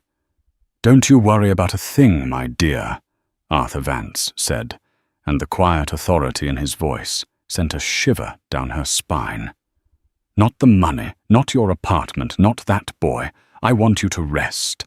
I want you to eat well and take care of my grandchild. I will handle Jackson Hayes." "Daddy, what are you going to do?" she asked, a flicker of fear mixing with her relief. "Please don't do anything crazy." He chuckled a dry, humorless sound that was completely alien to her. Crazy. Oh no, Charlotte. I'm going to be perfectly, devastatingly rational. He has made the grave mistake of valuing assets above my daughter. I'm simply going to teach him a lesson in valuation. He hung up, leaving Charlotte staring at her phone, a sense of awe and trepidation washing over her. She had just unleashed something. She had called her quiet, gentle, book-loving father. But the man who had answered at the end of that call was someone else entirely. For Jackson Hayes, the day his world began to fracture started like any other, with a 5 a.m. workout with his personal trainer, a custom-blended kale smoothie, and a market analysis report that put Nexus Dynamics on a trajectory for another record-breaking quarter. He had successfully excised Charlotte from his life with surgical precision. The momentary inconvenience was over. Now he could focus entirely on the acquisition of a smaller, innovative AI firm, a move that would cement his dominance over Sienna Davenport. He felt powerful, unburdened. He strode into the Nexus Dynamics Tower, a gleaming monument of steel and glass in the heart of Manhattan, feeling the familiar rush of being a master of his universe. The first sign of trouble was insignificant, almost laughable. He was at a power lunch with 2 hedge fund managers trying to woo them into backing his next venture. When the bill came a staggering sum he wouldn't even blink at, he handed the waiter his exclusive black-tiered Centurion card. The waiter returned a few minutes later, his expression apologetic. "I'm very sorry, Mr. Hayes. The card has been declined." Jackson frowned. "That's impossible. Run it again." The waiter nodded and left only to return with the same result. "Declined, sir. The message says, card suspended. Contact issuer." A flicker of annoyance. He pulled out a second card, a corporate platinum. That too was declined. Red-faced, he had to ask one of the fund managers to cover the bill, a deep humiliation that soured the entire meeting. He chalked it up to a glitch, a technical error in the bank's fraud detection system. Back in his office, he called his private banker at Sterling Wentworth, a man whose entire job was to cater to his every financial whim. "Robert, what the hell is going on with my cards?" Jackson barked into the phone. Robert sounded flustered, confused. I don't know, Mr. Hayes. I'm looking at your accounts right now, and this is very strange. There's a freeze, a complete administrative lockdown on all your personal assets held by this institution." "A freeze on whose authority?" Jackson demanded, his voice rising. "That's just it, sir. I've never seen anything like it. It's not from a government agency like the IRS or the SEC. It appears to be an internal directive from our highest-level global risk management division, citing unforeseen third-party liabilities. It's completely locked. I can't touch it." A cold knot of dread began to form in Jackson's stomach. This was more than a glitch. He ended the call and tried to log into his personal trading account with a different brokerage. Access denied. He tried to wire money from his corporate account to a personal one. Transaction failed. It was as if a digital wall had been erected around his entire fortune, and he was on the outside looking in. Panic began its insidious creep. His wealth was his identity, his power, his very lifeblood. Without it, he was nothing. He spent the afternoon in a frantic series of calls to his lawyers, his accountants, his board members. No one had an answer. They were all hitting the same impenetrable wall. Whispers started circulating. His CFO called his voice tense. Their main line of corporate credit had been suspended pending a review. The AI acquisition was now in jeopardy. As the sun began to set, casting long shadows across his opulent office, his private unlisted phone line rang. The caller ID was blocked. He snatched it up. "Who is this?" he snarls. The voice on the other end was calm, measured, and carried an weight of immense, unshakable authority. It was the voice of a man who had never had to raise it in his life. "Mr. Hayes, my name is Arthur Vance." Jackson's mind raced. Vance? Charlotte's father.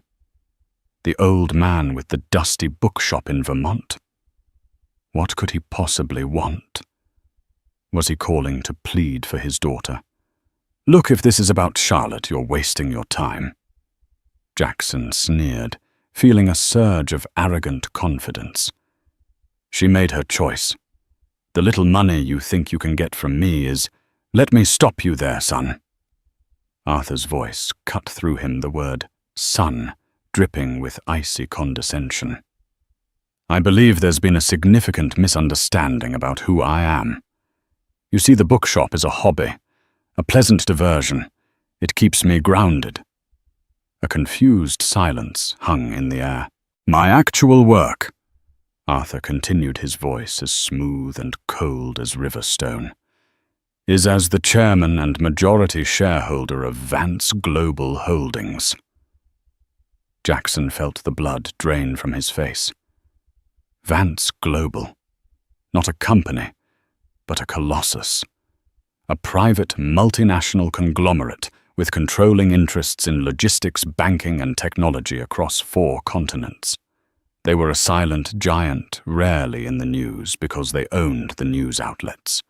Their influence was the stuff of legend in the highest circles of finance, a force that could move markets with a single, quiet phone call. Sterling Wentworth Jackson's primary bank was one of their smaller subsidiaries. "Vance Global," Arthur said, as if sensing Jackson's shock, "has a very strict ethical charter. We do not abide partners who demonstrate a profound character deficit. Your treatment of my daughter Charlotte, who I should mention is the sole heir to my entire portfolio, constitutes such a deficit." Jackson was speechless, his throat suddenly tight and dry. The room felt like it was tilting. "The assets you believe are yours, Mr. Hayes," Arthur explained patiently, as if to a child, "are all leveraged through institutions that fall under the Vance Global umbrella. Your credit lines, your investment platforms, the very bank that holds your company's capital. They are all, in a manner of speaking, mine. And as of this morning, I have instructed them to place a temporary but total hold on any account associated with you or Nexus Dynamics." "You can't do that," Jackson stammered, his voice a pathetic squeak. "That's illegal." Arthur Vance laughed. It was not a pleasant sound. It was the sound of a lion observing a mouse. "Illegal, Mr. Hayes, when you control the board of the bank that lends you the money. It's called risk mitigation. You, my boy, have suddenly become the highest possible risk. You mistook my daughter for a liability. You are about to learn the meaning of the word." The line went dead. Jackson Hayes stood in the center of his office, the useless phone in his hand, surrounded by the trappings of a fortune he no longer controlled. He was a king in a kingdom that had just been seized by a power he never even knew existed. The bookkeeper from Vermont had just frozen his entire world with a single phone call. The fallout was immediate and catastrophic. Jackson Hayes, the financial wunderkind, the untouchable titan of tech, became a man trapped in a prison of his own wealth. He was a multi-millionaire on paper, but he couldn't afford to buy a cup of coffee. The first 24 hours were a blur of rage and denial. He stormed into the Sterling Wentworth headquarters the next morning, demanding to see the bank president, a man he had golfed with just last month. He was stopped by security in the lobby. A junior vice president was sent down to meet him, a nervous young man who couldn't meet his eye. "Mr. Hayes, "I'm sorry, but your accounts are under an executive review," the man mumbled, sweating under Jackson's glare. "There's nothing we can do at this branch level." "Executive review, I am an executive client," Jackson roared, causing heads to turn in the marble-floored lobby. "My company has over $100 million in assets with you." "Yes, sir," the man said, flinching. "And for now, that's where they'll stay." Humiliated, he retreated. He called an emergency board meeting at Nexus Dynamics. He tried to project calm, to spin the situation as a temporary liquidity issue, a hostile, short-seller attack. But the board members were sharks. They could smell blood in the water. News of their primary credit line being frozen had already spread. The stock price for Nexus Dynamics had begun to wobble. The AI acquisition, the deal that was meant to be his crowning achievement, was the first major casualty. The smaller firm's CEO called him personally. "Jackson," he said, his voice flat, "we're invoking the financing contingency clause. Your funding is no longer secure. We're pulling out of the deal. We've had another offer." "Another offer from who?" Jackson demanded. "Apex Innovations. Sienna Davenport. Her funding is ironclad." The betrayal was a sharp physical pain. Sienna. Of course. She hadn't hesitated to move in for the kill. He tried calling her a desperate, humbling act. She took the call, her voice oozing mock sympathy. "Jackson, darling, I heard you're having some cash flow problems," she purred. "Such a shame. If you'd gotten rid of your little domestic distraction sooner, perhaps you would have been more focused." She hung up. His world began to shrink with terrifying speed. His corporate expense account was shut down. The lease on his company's fleet of luxury cars was suspended. He had to take a yellow cab home from the office, a mortifying experience he hadn't had in a decade. When he arrived at his penthouse, the concierge stopped him. "Mr. Hayes, I'm sorry. There's an issue with the building fees. The automatic payment was declined." He was locked out of his own home, forced to spend the night in a mid-range hotel paying with the last few $100s of cash he had in his wallet. The stark, impersonal room with its scratchy blankets and faint smell of disinfectant was a brutal mockery of his former life. Desperation began to gnaw at him. His friends, the ones who had clapped him on the back at exclusive clubs and eagerly accepted his invitations to yacht parties, were suddenly unavailable. Calls went to voicemail. Texts were left unread. In the world he inhabited, financial trouble was a contagious disease, and no one wanted to be near the infected. Stripped of his money, he was also stripped of his power, his charm, his very identity. He looked at his reflection in the cheap hotel mirror. The bespoke suit was wrinkled. His face was pale, his eyes witful with a fear he had never known. He was no longer Jackson Hayes, the master of the universe. He was just a man who had made a terrible, terrible mistake. His thoughts turned to Charlotte, not with remorse, not with love, but with a raw, animalistic need for survival. She was the key. Her father had done this to him. She could make him stop. He had to find her. He had to convince her, manipulate her, beg her if he had to. He would promise her anything, marriage, the baby, a world of luxury, anything to get his life back. He hired a cheap private investigator with his last bit of cash. Finding her was surprisingly easy.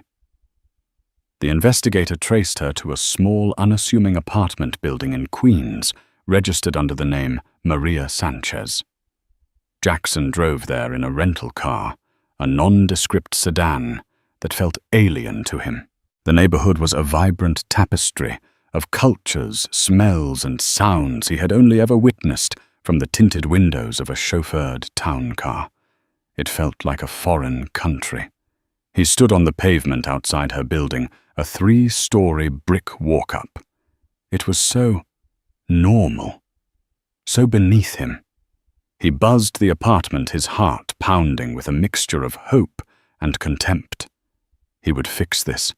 He would turn on the charm, the charisma that had won her over in the first place. He would get his kingdom back. The door buzzed open. The climb up the 3 flights of stairs felt like an ascent into another world. The hallway smelled of garlic and cleaning products, a stark contrast to the custom-scented, climate-controlled corridors of his penthouse.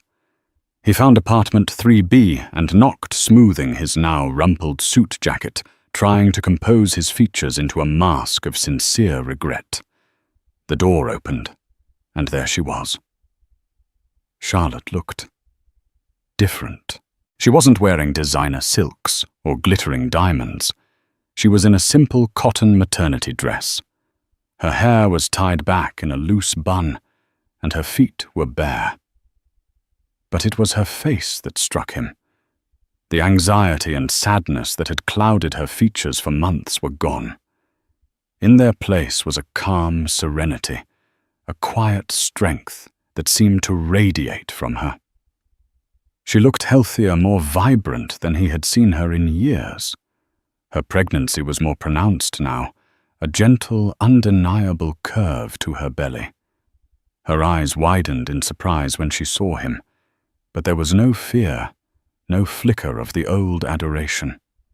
There was only a cool, appraising stillness. "Jackson," she said, her voice even.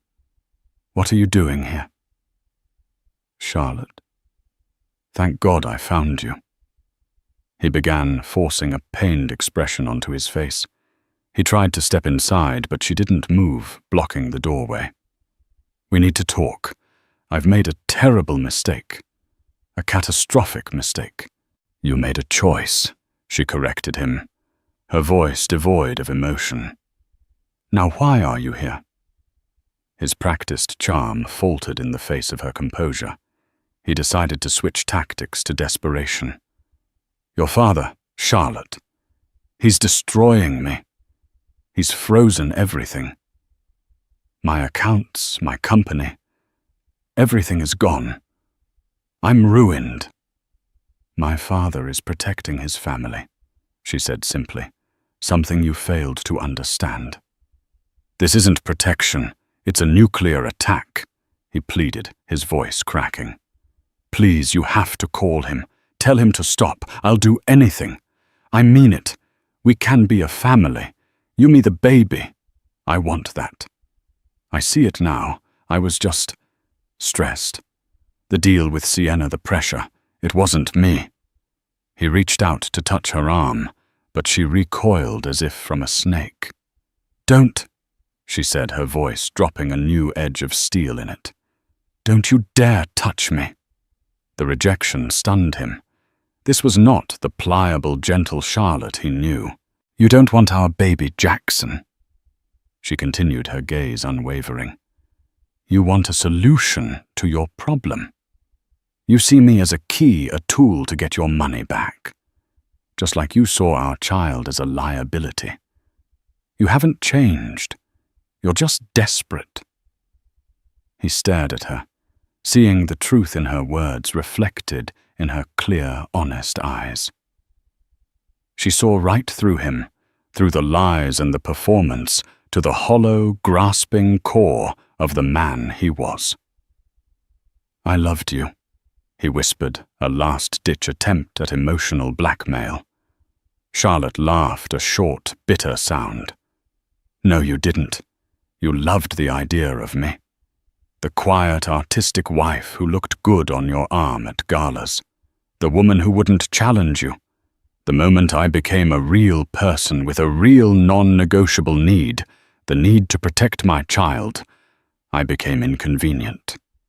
And you discard inconvenient things, Jackson."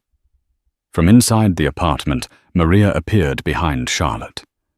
Her arms crossed, her expression one of pure fury. "You heard her," Maria said. "Get lost." Jackson looked from Charlotte's resolute face to Maria's protective stance. The game was over. There was no angle left to play. He had no leverage, no power, nothing. He saw his reflection in the window of the apartment door, a desperate, broken man in a cheapening suit. And in that moment, he finally understood. Arthur Vance hadn't just taken his money. He had taken his reflection, his identity, and shown him the ugly, empty reality that lay beneath. "You'll regret this," he snarled, the desperation curdling into venom. "Both of you." Charlotte simply looked at him with something akin to pity. "No, Jackson," she said softly. "You're the one who will be living with regret. I'm living with my child. I chose life. You chose money. And it seems you've lost." She closed the door in his face. The soft click of the lock echoed in the hallway, a final, definitive sound. It was the end, not just of their marriage, but of the entire world he had built. He was left alone in the hallway, with nothing but the smell of garlic and the crushing weight of his own choices. Jackson Hayes's fall was as swift and brutal as his rise had been meteoric. Without access to capital nexus dynamics, collapsed like a house of cards. The board, seeing the writing on the wall, forced him out. In a final act of humiliation, the company's remaining assets were acquired for pennies on the dollar by Apex Innovations. A press release announced Sienna Davenport as the new CEO of the merged entity, praising her for her strategic vision and financial stability. Jackson's name was not mentioned. He was forced into personal bankruptcy. The penthouse, the cars, the watches, the art collection, all were seized and liquidated to pay off a fraction of his debts. The fair weather friends, the business associates, the entire ecosystem that had orbited his wealth vanished as if they had never existed. He was a pariah. The financial news outlets that had once celebrated his genius now wrote scathing articles about his hubris and mysterious sudden collapse. He ended up in a small rented room in a run-down part of the city, the kind of place he wouldn't have driven through before. He took a job in sales for a small, struggling software company, cold-calling potential clients. He wore off-the-rack suits and ate his lunch from a paper bag. Every day was a grinding reminder of what he had lost. He would sometimes see Charlotte's name in the society pages, not as a socialite, but in features on emerging architectural talent. Each mention was a fresh twist of the knife. He was haunted not by the loss of his fortune, but by the memory of her quiet strength as she closed the door on him, and the dawning realization that he had thrown away the only thing of genuine value he had ever possessed. For Charlotte, the months after Jackson's visit were a time of quiet blossoming. With her father's backing, she was free from financial worry. But she refused to step back into a life of idle luxury. Arthur, true to his word, had handled everything. He never gloated or said, "I told you so." He simply provided the security she needed to build a life on her own terms. She moved out of Maria's apartment and into a beautiful light-filled brownstone in Brooklyn, one with a garden in the back. She poured her energy into her work, opening a small, independent architectural firm, Vance Design Studios. She focused on what she was passionate about: creating beautiful, affordable, and sustainable homes for families.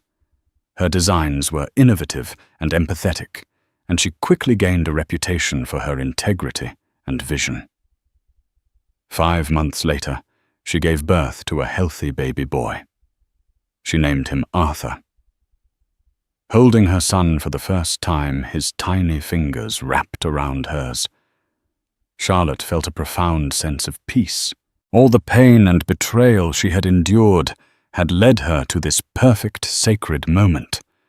The love she felt for this tiny human was more real, more powerful than any fleeting thrill Jackson's world had ever offered. Her father was a doting grandfather. The reclusive titan of Vance Global was completely undone by his grandson, spending hours simply holding him, his face softened with a love that was pure and unconditional. He would visit her studio not as a powerful chairman, but as a proud father looking at her blueprints with genuine admiration. "You're building a real legacy, Charlotte," he told her one afternoon as baby Arthur slept in his carrier nearby. "Not one of glass and steel that can crumble overnight, but one of brick and heart and family. That's the kind that lasts."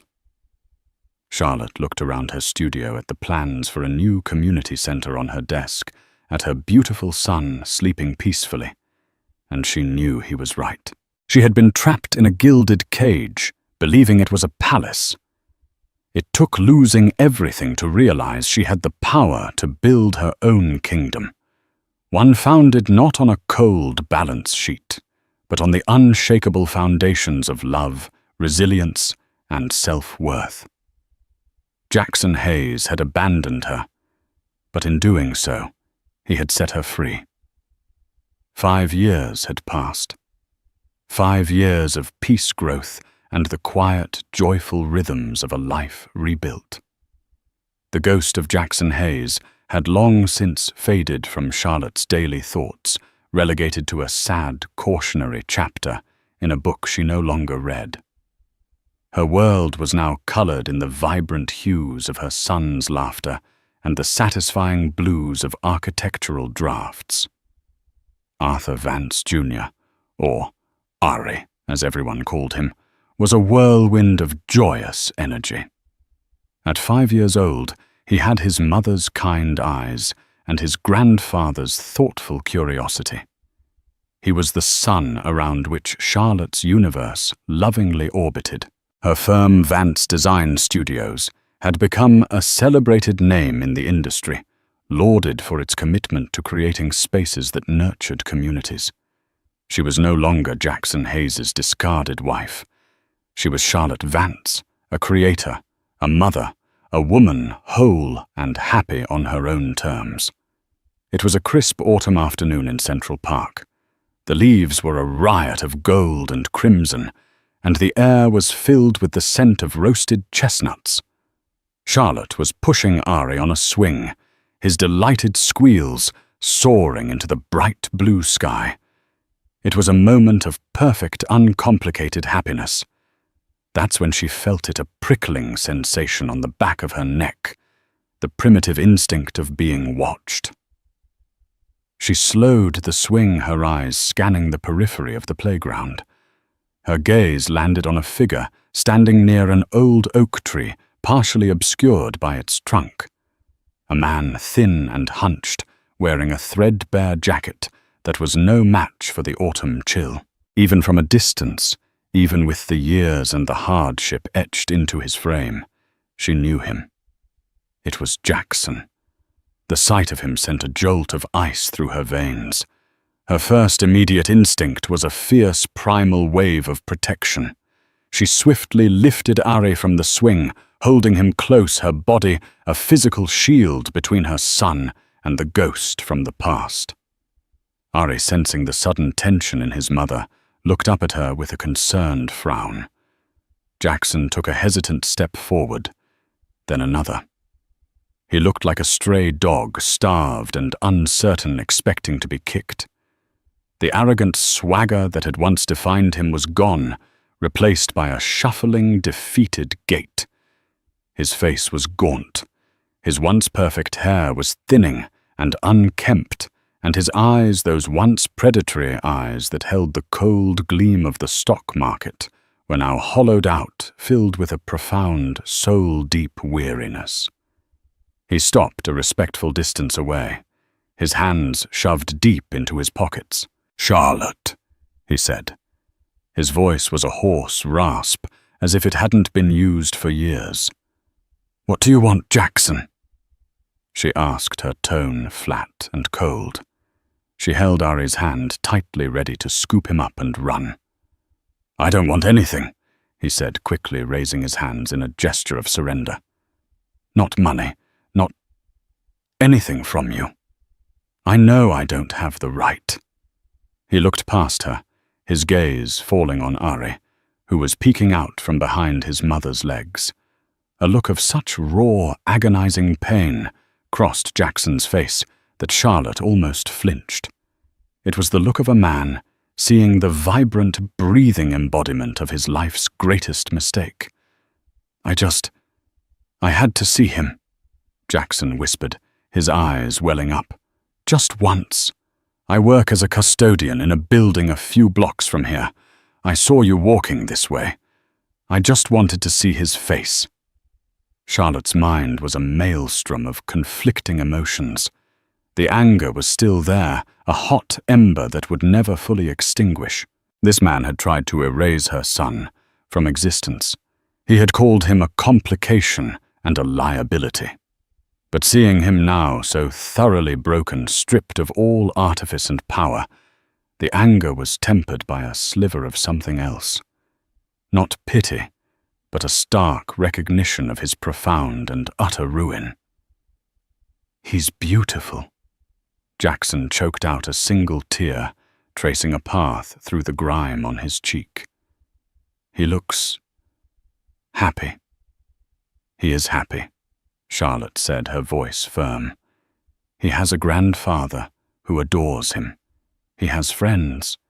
He is loved and he is safe. No thanks to you." The words hit him like a physical blow.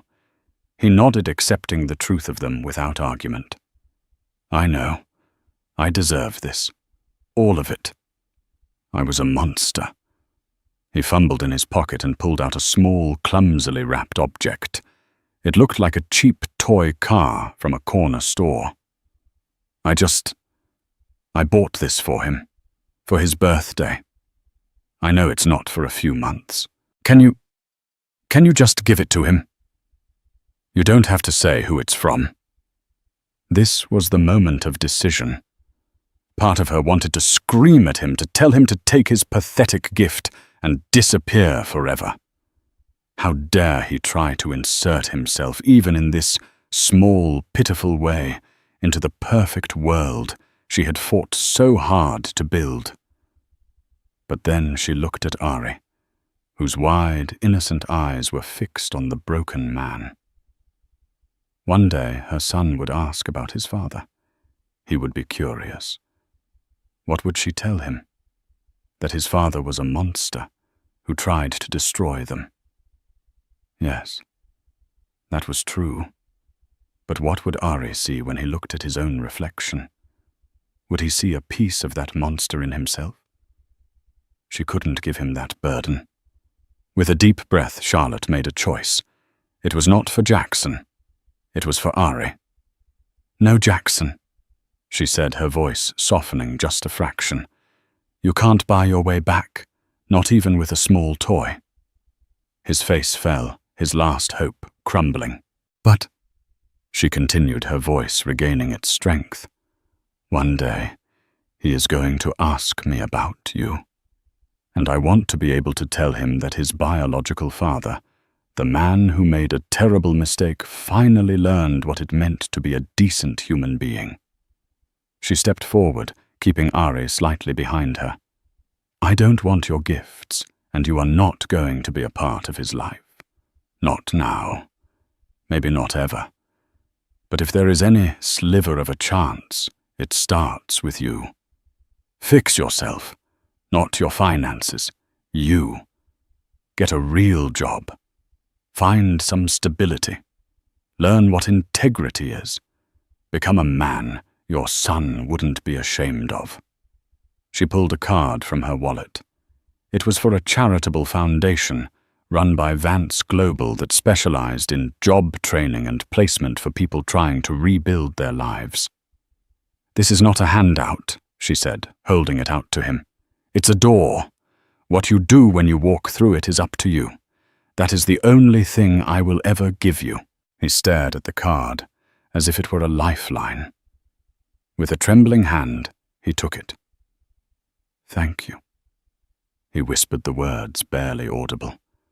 "Don't thank me," Charlotte said, her gaze like steel. "Earn it." Without another word, she took Ari's hand and turned her back on Jackson Hayes. She walked away without looking back, leaving him standing alone under the golden leaves of the oak tree, clutching a tiny card that represented not forgiveness, but a final, unexpected chance at redemption. This story is a powerful reminder that true strength isn't measured by the size of your bank account, but by the courage in your heart. Charlotte faced the ultimate betrayal, but found her power not in revenge, but in choosing a new beginning for herself and her child. She proved that integrity and love are assets that can never be frozen or liquidated. If her journey of resilience and the quiet, devastating power of a father's love resonated with you, please show your support. Hit that like button to let us know you enjoyed it, and share this video with someone who needs to hear a story of strength and justice. Most importantly, subscribe to our channel and ring the bell so you don't miss our next real-life drama. Your support helps us continue to bring these compelling stories to you. Thank you for listening.